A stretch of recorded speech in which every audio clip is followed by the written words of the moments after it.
Yo tengo entonces una pregunta.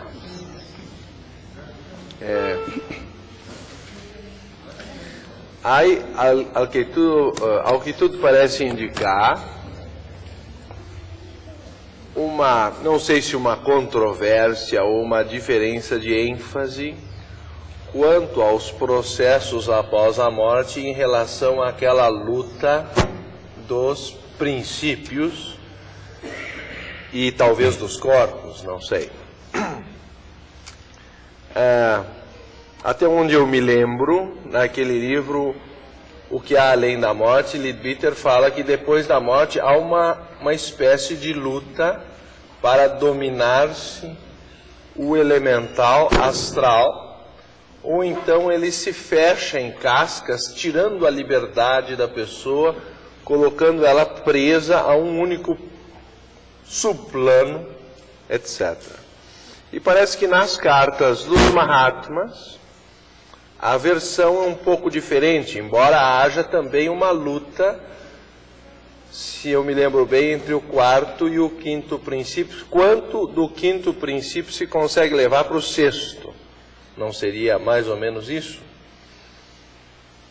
O senhor poderia nos esclarecer o movimento daqueles veículos nesse procedimento?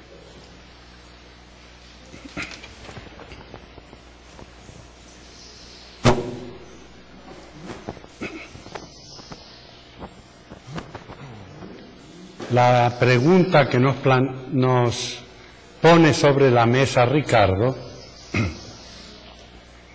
en verdad no está en nuestro tema, pero se desprende del tema de los principios, que esta mañana nos llevó bastante tiempo.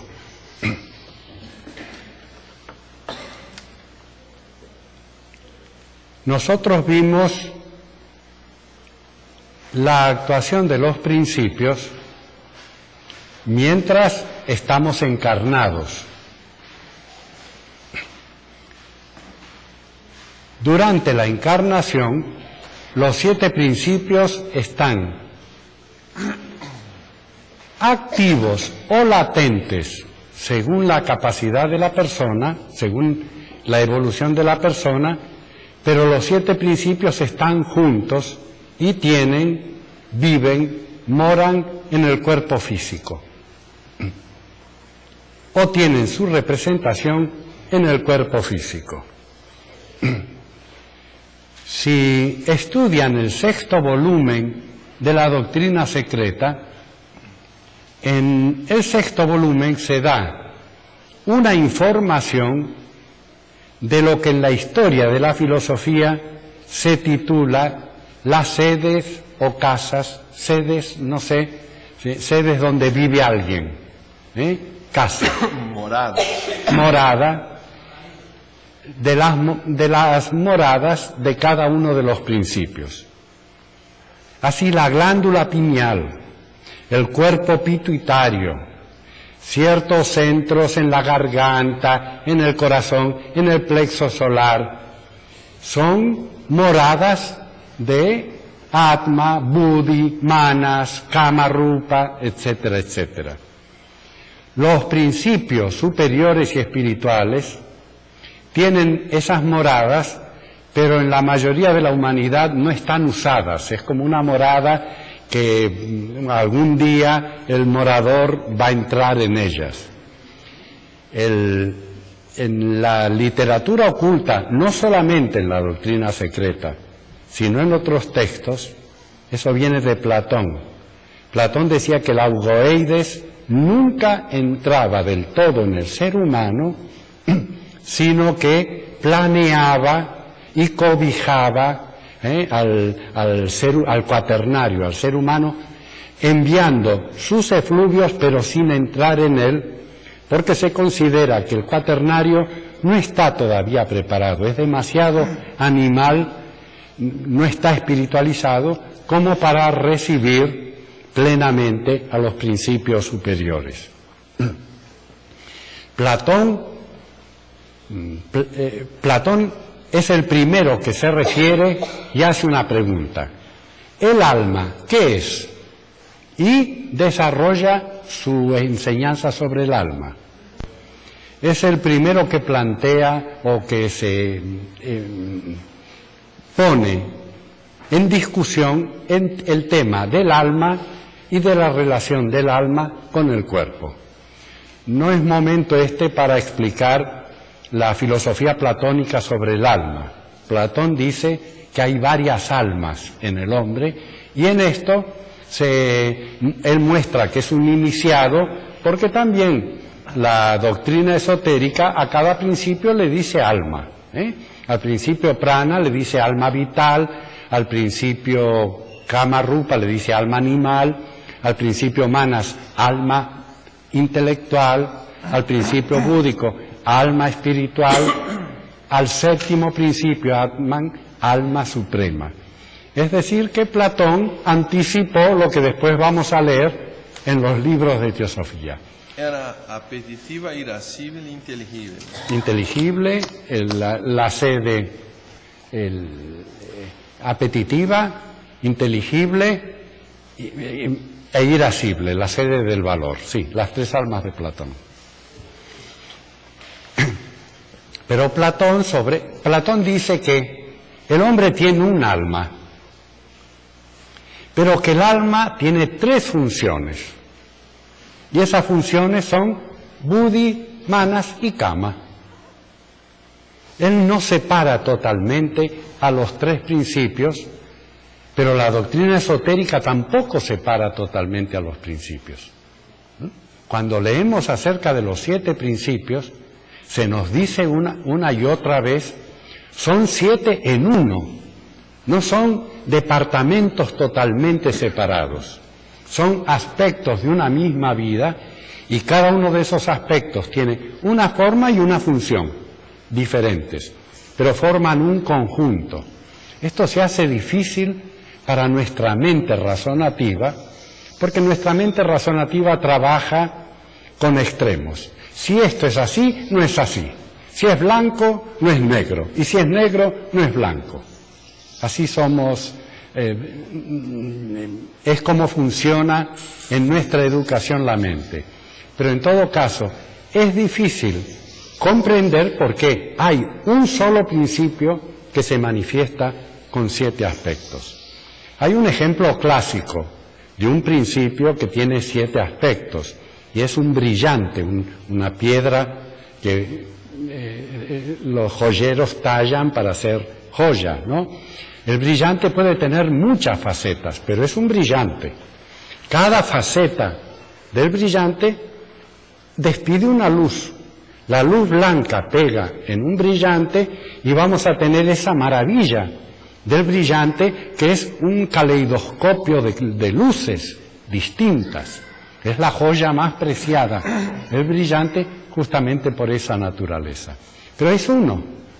La piedra brillante es una, tiene una geometría perfecta en su interior. Por eso Platón dice que el Dios creador, el demiurgo, geometriza en la naturaleza, hace geometría. Platón tiene esas cosas tan extraordinarias. Y él dice que por encima del alma, con 3 funciones, que son buddhi, manas y kama, hay un alma suprema. Está el sumo bien que está detrás de cada ser humano, es parte de cada ser humano. Y por debajo de kama, manas y buddhi, los 3 principios de la teosofía, Platón dice que hay el cuerpo físico, componiendo al hombre, y que existe el eidolon, el duplo etéreo. La filosofía griega tiene los 7 principios del hombre, y si mal no recuerdo, en la llave de la teosofía se hace un paralelo entre los principios del hombre en la filosofía griega y en la filosofía transhimaláyica, en la teosofía oriental. La autora dice en este caso que ambas escuelas forman parte de las escuelas esotéricas universales y que aunque difieran un poco en algunos aspectos, lo fundamental es siempre lo mismo. Cuando el hombre está vivo, tiene los 7 principios, pero no están los 7 principios activos. Alguien me preguntó y estuve haciendo algunas líneas en el cuadro cuando terminé la exposición, porque se dice que hay seres humanos, esto está en las cartas de los maestros, que hay seres humanos que dejaron apagar la chispa del manas cuando la recibieron y carecen de inteligencia. Son seres humanos, y hay bastantes en la actual humanidad, que no pueden pensar por ellos mismos. Entonces buscan un líder, siempre están detrás de alguien para que ese individuo piense por ellos. No tienen pensar propio, es decir, tienen instinto, y el instinto es una forma de la inteligencia, pero el instinto en esos seres humanos es compartido con los animales, que también tienen instinto. Pero el manas, el quinto principio, no floreció. No hay pensamiento independiente. No quiero decir cuántos millones de seres humanos están en esa situación, porque quizás alguno puede caerse la cadera para atrás, ¿no? Es una proporción muy grande de la humanidad que no pudo receptar el quinto principio, y ahí está latente, ahí está apagado, y son seres que no piensan. En las cartas se dice entonces que hay seres humanos con 4 principios activos. El cuaternario, son seres vitales, vivos, pero no pueden pensar. No tienen manas, buddhi y atma.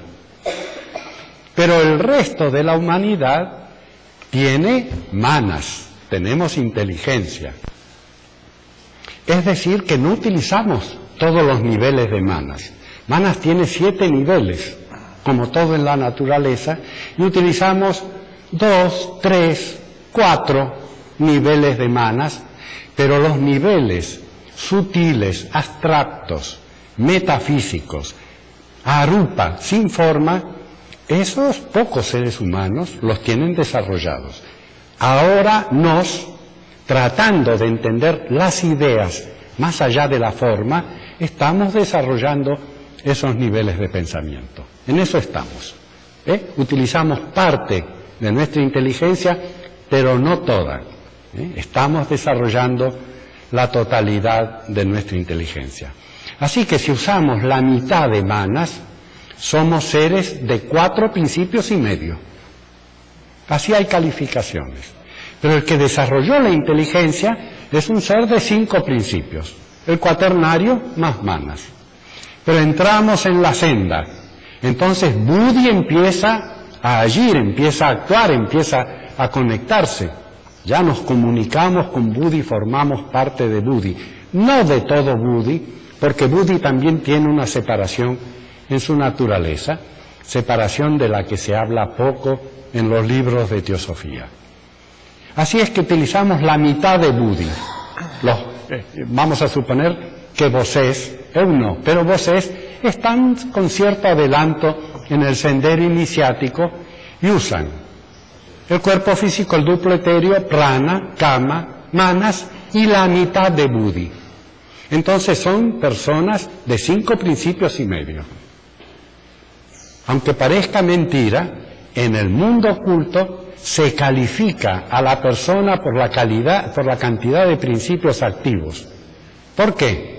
Porque de acuerdo a la cantidad de principios activos, un maestro sabe lo que puede dar y lo que no debe dar. Lo que puede ser asimilado y lo que no puede ser asimilado.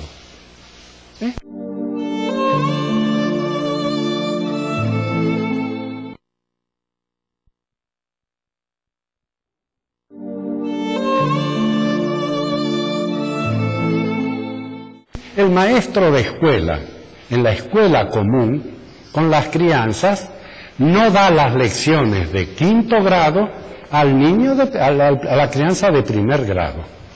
Esto es analogía, esto lo vemos todos los días y en la vida espiritual sucede exactamente lo mismo. Bueno, vamos a lo de Ricardo. Aunque no sea nuestro tema, voy a dar una explicación y un ejemplo de un aspecto o parte de lo que sucede en la vida después de la muerte, tal como aparece en las cartas de los maestros y en la literatura blavatskyana de Blavatsky. Después ustedes pueden comparar con lo que se ha dicho de la vida después de la muerte con otros autores, porque los autores presentan este asunto de manera un tanto diversa según su fuente. Podemos hacer teosofía comparada. A la hora de la muerte, los tres principios físicos son abandonados por la tríada espiritual. Eso significa la muerte. Entonces, la materia física, la materia etérea y la vitalidad física o prana ya no están presas en ese cuerpo. Y cada una busca su nivel, busca su fuente. El cuerpo físico, que ustedes saben que si se deja en tierra, se disgrega. El cuerpo astral, el duplo etéreo demora un tiempo más, pero finalmente también se disgrega y prana vuelve a los espíritus solares, a los espíritus que lo emanaron. Y ya no hay más ser humano, ya queda un fantasma. De 7 principios, 3 no existen más y quedan 4 en el mundo psíquico, en el mundo sutil. Bueno, los 4 que quedan representan la vida psíquica e intelectual del ser humano.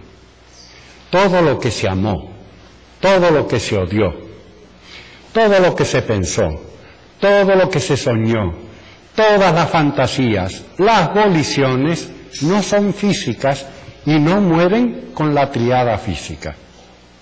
Forman los principios sutiles de Kama y Manas. Así es que una parte del hombre, no todo el hombre, porque el cuerpo físico ya no existe, su duplo etéreo ya no existe, prana ya no existe. Lo que queda del hombre, los 4 principios, se detienen en una parada. En ese viaje es como llegan a una estación, se detienen en una parada. Y el Mahatma Kutumi dice que en esos 4 principios que permanecen está toda la vida psíquica y espiritual del ser humano. Todo el bien y el mal que la persona que acaba de fallecer ha vivido. Porque nuestra vida, ¿cómo es? En nuestra vida hemos hecho acciones buenas, pero también hemos tenido equivocaciones. Incluso hemos tenido equivocaciones que no hemos querido hacer, pero por ignorancia nos hemos equivocado. Y por ignorancia, no por maldad, a veces hemos hecho sufrir mucho a otros. Por ignorancia, no quiero hacer sufrir a alguien, pero mi torpeza, mi falta de inteligencia hace que otras personas tengan que sufrir por mí. ¿Cuántas veces uno después tiene arrepentimiento? ¿Por qué habré dicho esto? ¿Por qué habré hecho esto? Esto es el pan nuestro de cada día.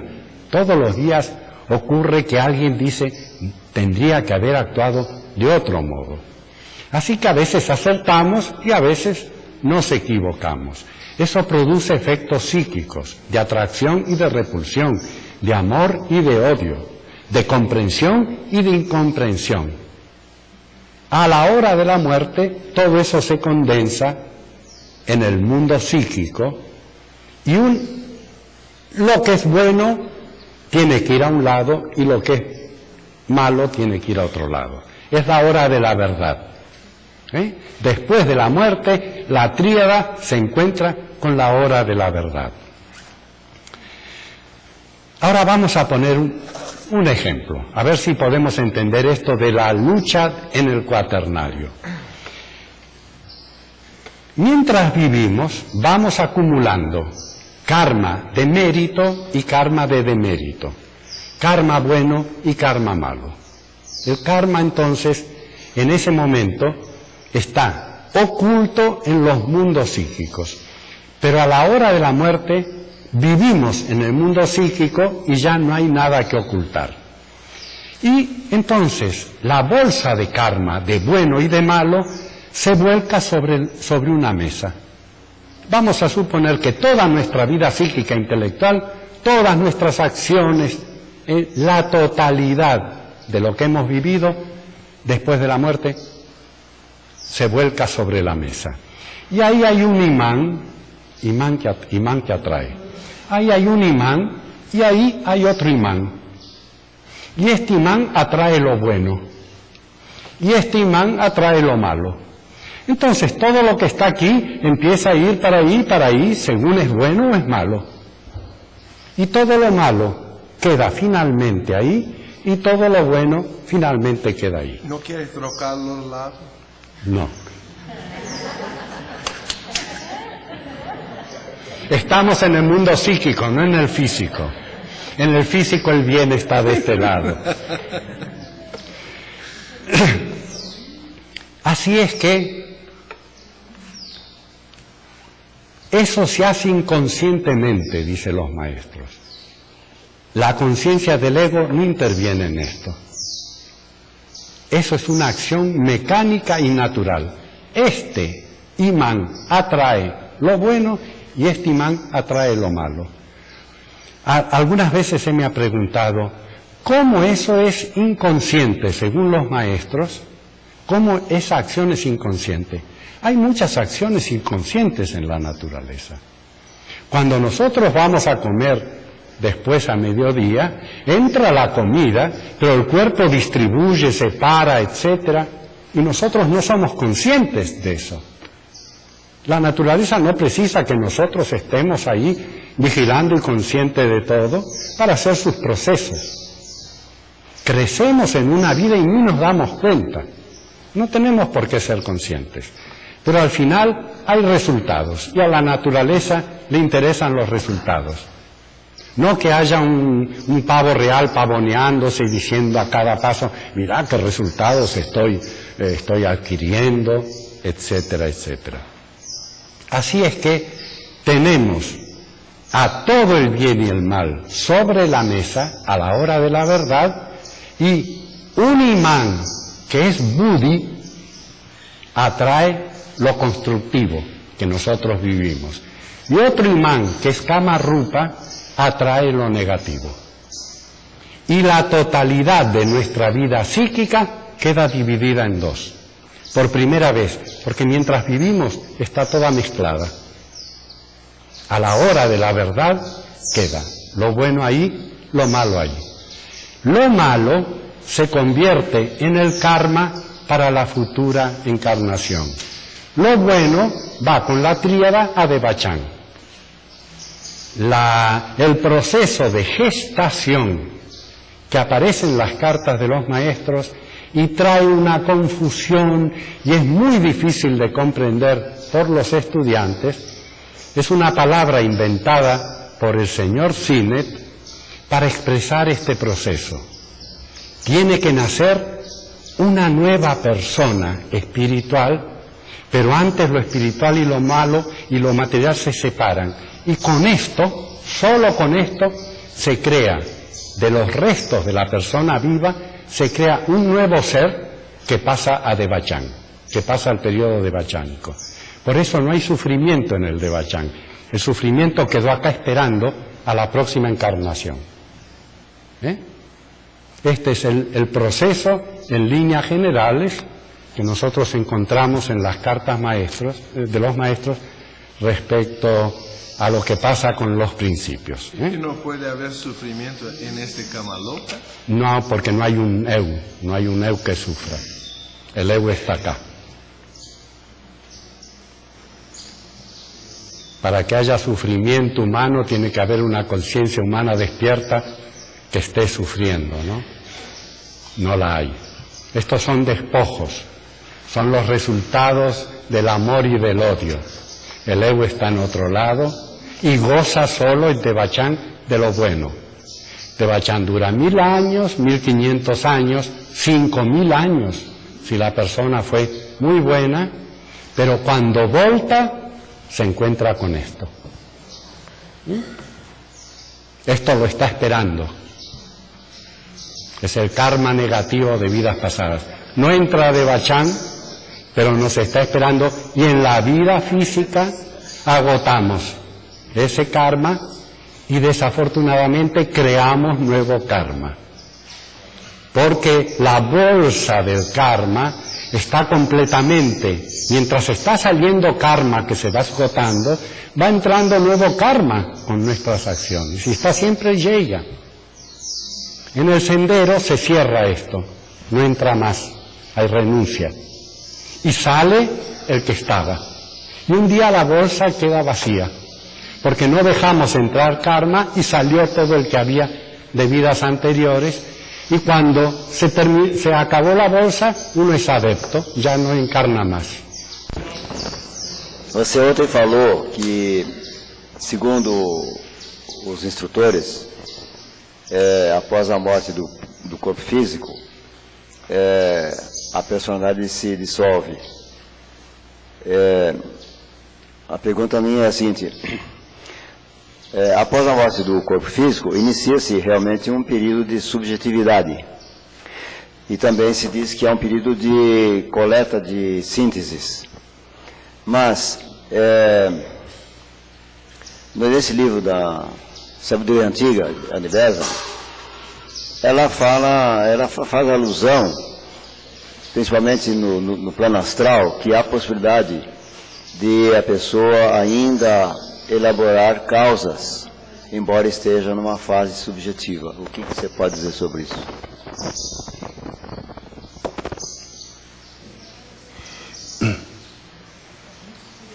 Ontem tuvimos una conversa relativamente prolongada con Alexandre y con Ricardo tratando este asunto.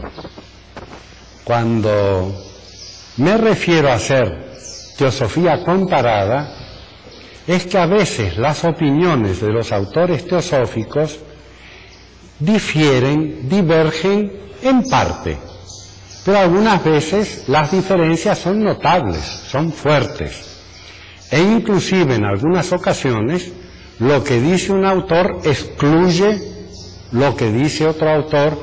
Entonces el estudiante tiene que elegir o tiene que esperar.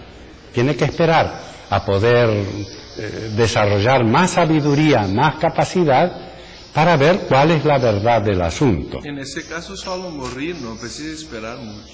No, porque no se transfiere el conocimiento al próximo nacimiento. Ah, sí, pero para ver si es verdad o no demora poco.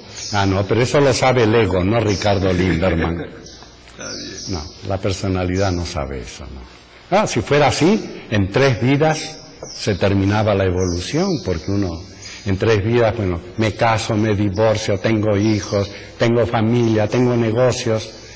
Lo que venimos haciendo desde la Atlántida es lo mismo, más o menos, durante miles de encarnaciones. Si no aprendemos es por alguna razón y tenemos que buscar cuál es la razón. Si no, la cosa sería mucho más fácil. 18 millones de años desde la individualización del hombre y no soy muy incapaz en matemáticas, pero a 1000 años entre una encarnación y otra, en 18 millones de años, quizás alguien pueda hacer la cuenta de cuántas encarnaciones tuvimos. Miles. Y estamos acá todavía, golpeándonos con los mismos factores que desde la mitad de la Atlántida nos venimos golpeando. Esto es digno de ser meditado. Uno tiene que contestarse a esta cuestión.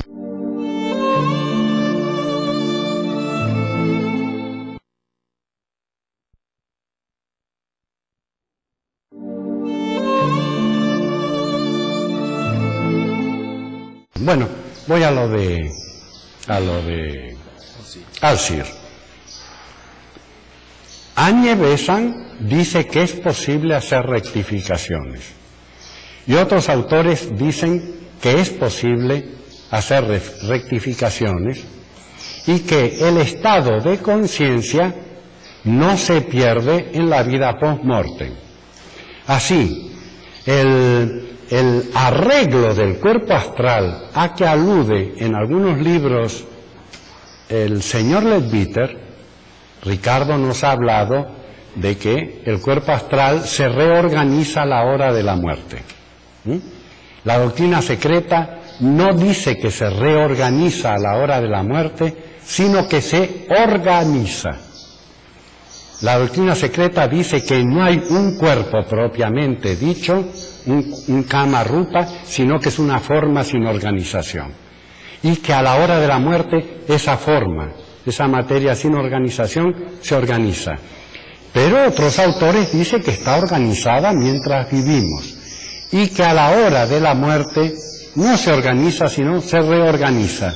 Y que entonces, de los 7 subplanos de la materia, de los 7 subplanos del plano astral, el subplano más denso e inferior forma una capa y los otros subplanos forman capas y el ego queda encerrado dentro. Y que entonces el ego es consciente de su última capa, pero es consciente. Él vive en ese subplano conscientemente. Esa capa más densa se disuelve.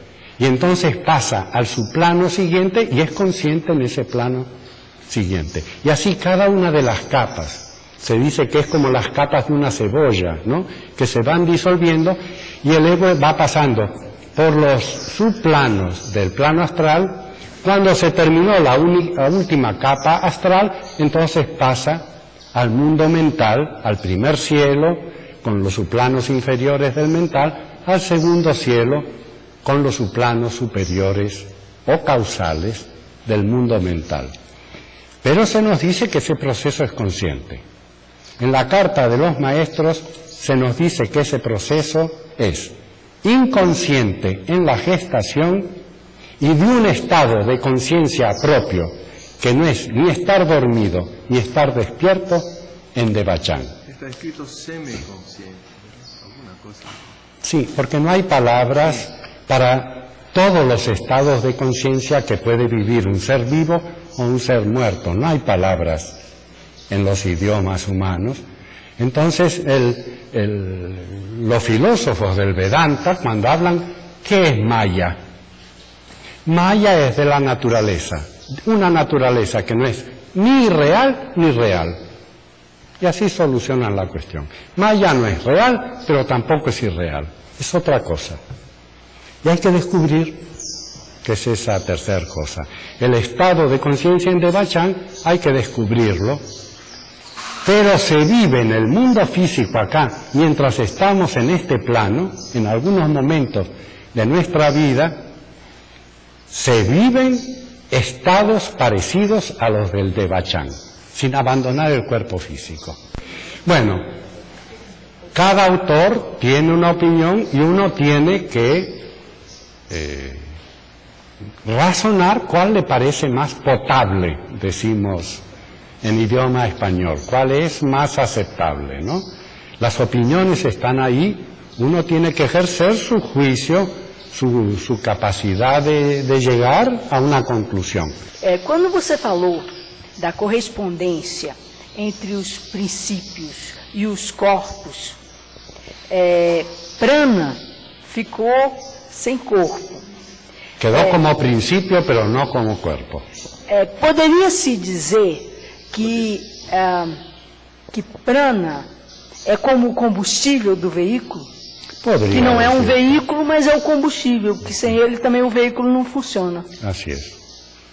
Dá para fazer Y essa así es comparação? tratado como una energía, ¿no? La comprensión de cuerpo es, como nos dice en la conversación corriente, en el diccionario, la significación, un cuerpo es un todo organizado, es una organización, pero prana es una corriente de vida, no es una organización. Por eso, algunos autores dicen, es un principio, pero no es un cuerpo, no es un todo organizado. Asimilable al doble etéreo. Asimilable y necesario para la vida del doble etéreo y del cuerpo físico. Primera pregunta. Segunda. Segunda, é bem subjetiva. Durante muitos anos, eu tive muitos sonhos que me apresentavam uma opção laranja e uma opção violeta. E foi uma coisa assim repetida por mais de 10 anos. Sempre numa encruzilhada, a opção laranja e a opção lilás. E com o passar do tempo, eu fui percebendo que a opção violeta, laranja e violeta, a opção violeta era sempre mais espiritualizada e a opção laranja era sempre mais animalizada. Como então, dice un proverbio brasileiro, te conheço laranjeira. Pois é. Então, eu acabei concluindo, tentativamente, que se tratava de uma opção de Kamamanas e de uma opção de Budimanas. Uhum. Então, eu concluí que haviam simultaneamente Kamamanas e Budimanas em mim.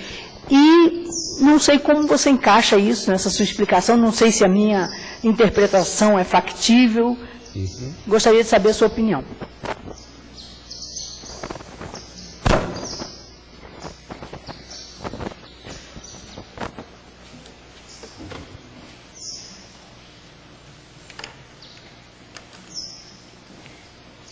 Bueno, no vamos a definir ahora la conciencia, porque es una cosa compleja. También es difícil de definir lo que para nos es inteligencia. Es algo vivo, proteico, algo que se nos escapa. Cuando buscamos una definición, vemos que no sirve del todo, entonces buscamos otra definición.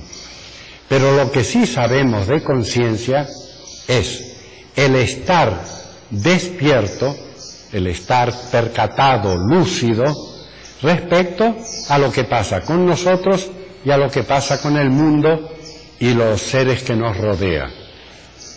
Y cuando nos observamos a nosotros mismos en este periodo de nuestra evolución, todos los que estamos acá hoy, es porque hemos estudiado teosofía, todos los que estamos aquí, y respondemos de un modo intuitivo. Desde nuestro interior hay una respuesta positiva. Esto es la verdad. Nosotros estamos en el campo de la verdad. Estos estudios son la verdad. Es el testimonio que se da el ego interior a sí mismo dentro de la personalidad física. Es cuando hay esa respuesta ante algo y decimos, es verdadero, es la verdad. Esa es una respuesta intuitiva. No tenemos que razonar, será la verdad, no será la verdad. Irrumpe eso en nuestra vida y decimos que es la verdad.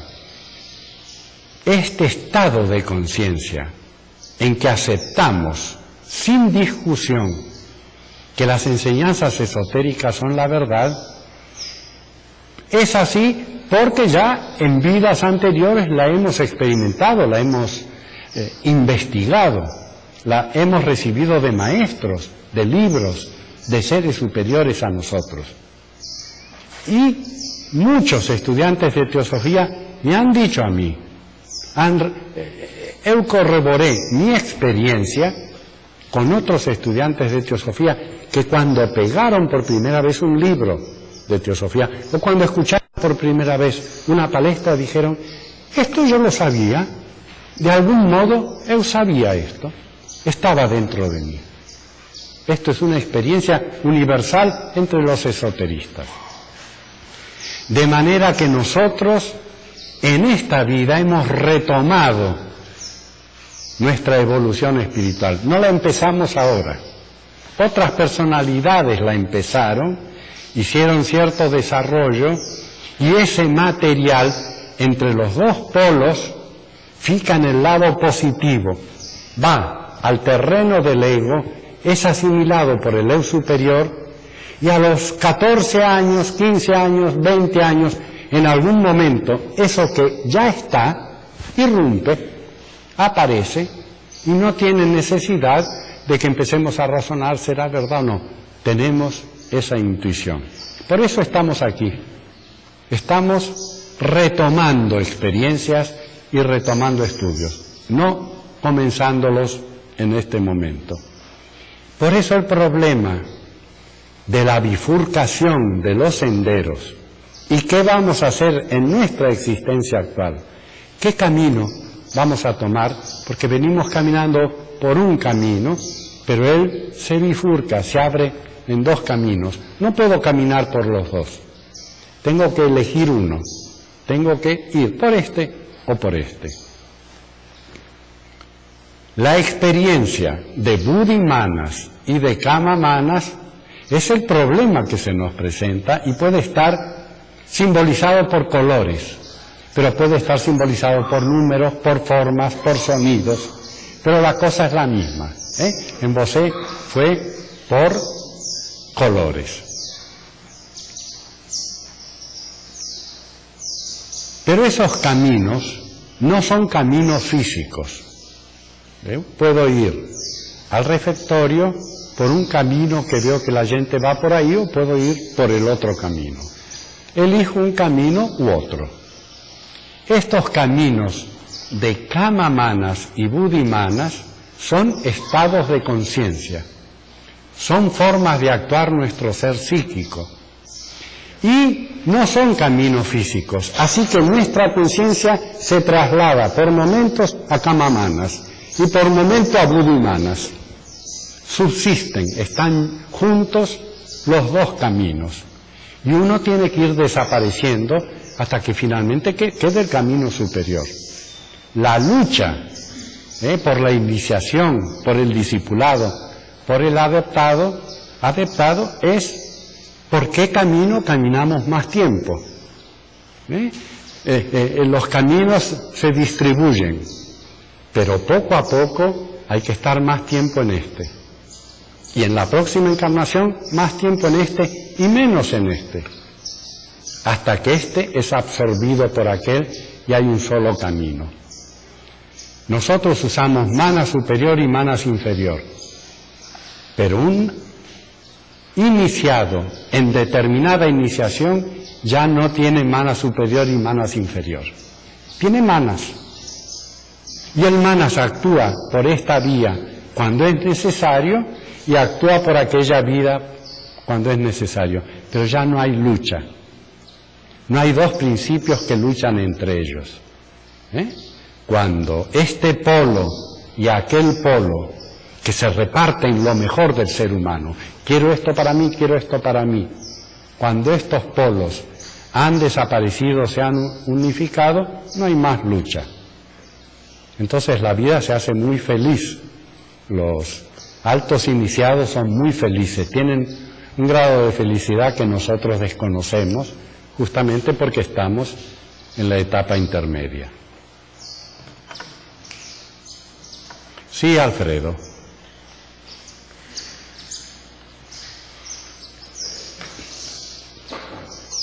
Son unas pequeñas. ¿Cuál sería la recomendación para que el desenvolvimiento de manas no fique afectado por el orgullo? Por ejemplo, yo empiezo a estudiar teosofía, comienzo teosofía y empiezo a subir un sentimiento de superioridad sobre otras personas, que crea una separatividad. Entonces, puede ser que yo sea un miembro de la sociedad teosófica muy real, muy sincero, pero con un sentimiento de superioridad solo porque estudié más teosofía. ¿Cómo se puede recomendar ese desenvolvimiento de manas que fique con humildad y no con orgullo?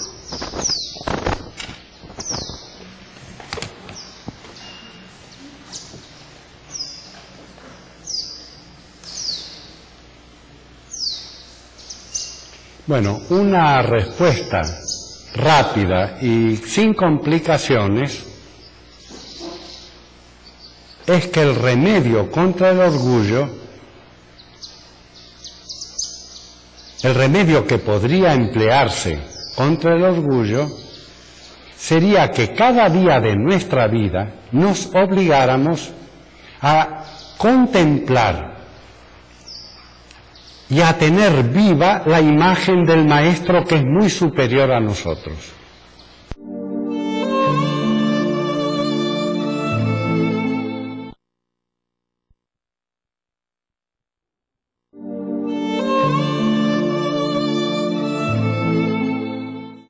Entonces, teniendo esa imagen de grandeza, nuestro orgullo se va adelgazando. Esto se utiliza en la vida oculta. Voy a decir que entre las disciplinas de la vida oculta, para que uno se quede en su lugar y conozca el lugar, el verdadero lugar que tiene, no el imaginario, no el que crea el orgullo, vea no solo a los que están por debajo de él en la evolución, sino a los que están por encima de él.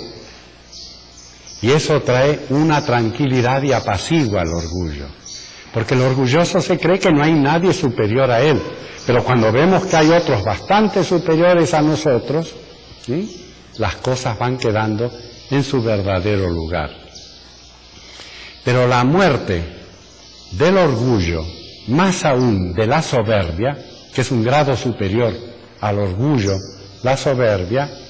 ¿Cuál es la diferencia? Es el orgullo extremado. La soberbia es una agudización del orgullo. Una persona puede ser orgullosa, pero todavía se puede tratar con esa persona, pero con un soberbio no. Ya la enfermedad llegó al máximo de su expresión. Esa es la sutil diferencia, por lo menos es en grado. En grado, sí.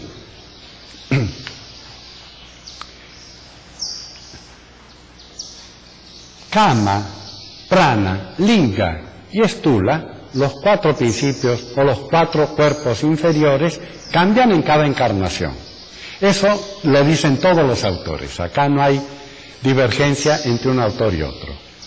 Lo que constituye la personalidad en el periodo post-mortem desaparece cuando el ego volta, se crea una nueva personalidad. En la personalidad actual podemos ser varones, hombres. En la personalidad futura podemos ser mujeres. Y las mujeres pueden ser hombres. Hay ahí un cambio. Además hay cambios de talento según la familia, la raza, la cultura en que nacemos. En la vida futura podemos tener características distintas. En cada encarnación se crea una nueva personalidad. Y la nueva personalidad es el producto de lo que la naturaleza nos fornece, nos da 4 principios inferiores, más el rayo del ego, más el rayo de la mente espiritual. Cuando el bebé, la crianciña, nace, vive 7 años y el ego influye un poco más. Y cuando tiene 14 años, que ya es un adolescente, el ego superior entra un poco más, influye un poco más en ese cuaternario. A los 21 años, todo lo que el ego puede penetrar, penetra. A partir de ahí ya no hay demasiadas mudanzas. A los 21 años ya somos responsables de nuestra vida, de nuestro futuro, tenemos que asumir nuestro karma. En periodos septenarios, cada 7 años, hay un acrecentamiento del rayo divino en el cuaternario. Así que a los 21 años somos una persona. 4 principios y medio. 4 principios instintivos y animales, más esa luz del 5.º principio que está dentro. El 5.º principio, cuando llegamos a los 21 años, se desdobla y entonces el 5.º principio que penetra en nosotros, la mente, lo que llamamos la mente concreta, queda separada de la mente abstracta, del ego espiritual o mente superior. Y este conjunto de 4 principios y medio forma la persona que se cree real, pero que va a durar una sola encarnación. Cree que va a durar para siempre. Se da mucha importancia a sí misma. La presencia de manas le da inmortalidad, le da inteligencia, le da una serie de capacidades. Los padres ponen un nombre, nacemos en una raza, en determinada familia, y esta personalidad separada del conjunto crece con la parte de mente, la parte de inteligencia de 5.º principio que tiene en su seno, que tiene en ella. Y el quinto principio, separado del resto de la tríada, el quinto principio que cayó, separado del resto de la tríada, no tiene punto de observación respecto a la vida espiritual. Él no se da cuenta, ese quinto principio encarnado, de que hay otras cosas superiores a él. Él está en un mundo donde todo es inferior. Entonces se cree importante y grande. El manas encarnado crece en orgullo. Lean las estancias de Xian en la cuarta raza.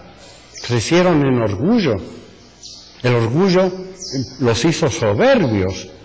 Y entonces dijeron, somos los más importantes del universo. Y ese orgullo, el orgullo es el factor primordial para apartarnos de la vida una. Es Maya que nos pone la prueba suprema. Por eso estudiamos libros, sabemos cosas, puedo dar palestras de la doctrina secreta, la gente me hace elogios, me rodea. Si no estoy hollando a mis principios superiores y sabiendo que en el universo hay cosas más grandes, crezco en orgullo. Los líderes suelen ser orgullosos y separados de la vida una, porque no saben ellos que han desarrollado humanas, pero que hay buddhi y que hay atma, que hay aspectos superiores de la naturaleza. Entonces hay que empezar a trabajar con ese orgullo, como nos puso sobre la mesa el hermano Puig, y eso, bueno, tenemos luz en el sendero, tenemos la voz del silencio, tenemos el Bhagavad Gita, hay mucho elemento para comprender que nuestra mente personal no es el centro del universo, que el centro del universo es Brahman. Entonces el orgullo va desapareciendo, pero es un enemigo peligroso, Es un enemigo peligroso. Está dentro de todos de todos ustedes y de él. En cualquier momento puede surgir. Cuando alguien nos contradice, nos ponemos agresivos. Mata el amor, el orgullo. Mata la caridad. El Mahatma Kutumi le dice a Sinek, que era muy orgulloso, si usted actúa con un espíritu falto de caridad, por su orgullo de raza inglesa, de que es superior, y no actúa con caridad, el orgullo, ¿cómo dicen a un lobo? Lobo es igual que en español. Ustedes saben que un lobo devora a sus víctimas. El maestro Kutumi le dice a Sinek, su orgullo se va a levantar como un lobo que va a devorar todas las otras cualidades y lo va a precipitar a usted. En una carta, en las cartas de los Mahatmas, ustedes van a ver como el Mahatma le advierte a Sinek, cuidado con el orgullo, porque va a devorar todas sus otras cualidades. Se las va a comer y va a ficar fuerte y solo. En otra carta le dice, su orgullo abrió grietas en sus defensas y los dukpas, los señores de la sombra, entraron en usted por esas grietas. Fendas. Ahora usted está atrapado por los señores de la sombra, pero fue su orgullo el que les abrió la puerta. Así que con el orgullo hay que tener mucho cuidado, hay que estar alerta. Juan, eu não sei se eu teria direito de tocar nesse ponto, mas você falou que o karma do mundo seria a soma do karma dos seus habitantes, dos seus moradores. O karma de uma nação, então, é a soma do karma do seu povo. O karma da humanidade em conjunto. Da humanidade. Mas vamos particularizar.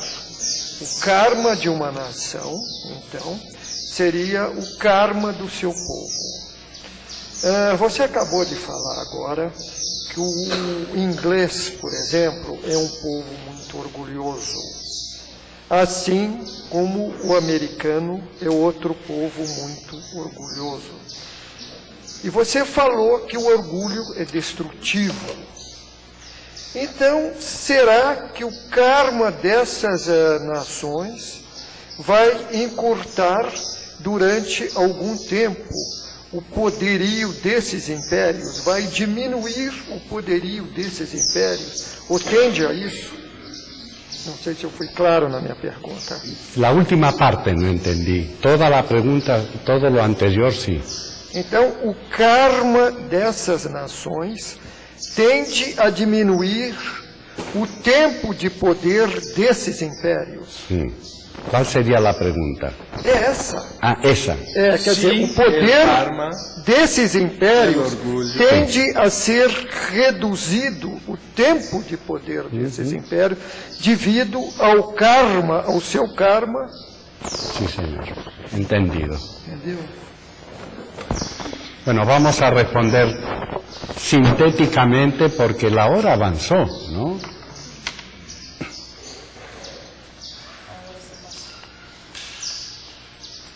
Mañana es sábado. Sí, cómo no. Sí. A la tarde, había esquecido, tengo que dar una palestra en la Sociedad Teosófica en Brasilia sobre este asunto. Voy a hablar sobre ciclos, karma y las calamidades nacionales, que pueden ser las calamidades mundiales o las calamidades personales. Karma es una sola ley, actúa sobre el individuo, sobre las naciones y sobre toda la humanidad. Vamos a tratar de sustentar por qué el karma de una familia es la suma del karma de todos los miembros de esa familia y por qué el karma de una nación, de Brasil, es la suma del karma de todos los brasileños, los que viven en esta nación, aunque sean extranjeros. Ellos suman al karma de nuestra nación. Y vamos a tratar entonces, siguiendo la ley de analogía, de ver que el mundo, que el karma del mundo es el karma de todos los seres que viven sobre el planeta.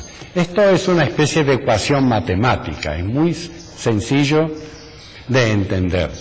Pero también vamos a estudiar si el karma es el mismo según los diferentes estados de evolución. Vamos a tratar de aclarar si una persona muy simple e ignorante tiene la misma porción y fuerza de karma que una persona instruida, un simple campesino que hace cosas equivocadas porque no sabe hacer mejor, porque es muy ignorante, o un ministro o una figura muy representativa que aprovecha el gobierno para robar, llenarse de dinero su bolsa, hacerse una fortuna personal, etc. El karma, vamos a estudiar el karma como una ley de la naturaleza, pero también como una ley inteligente que da a cada uno según su estado de evolución. Esto lo vamos a tratar en la palestra de mañana.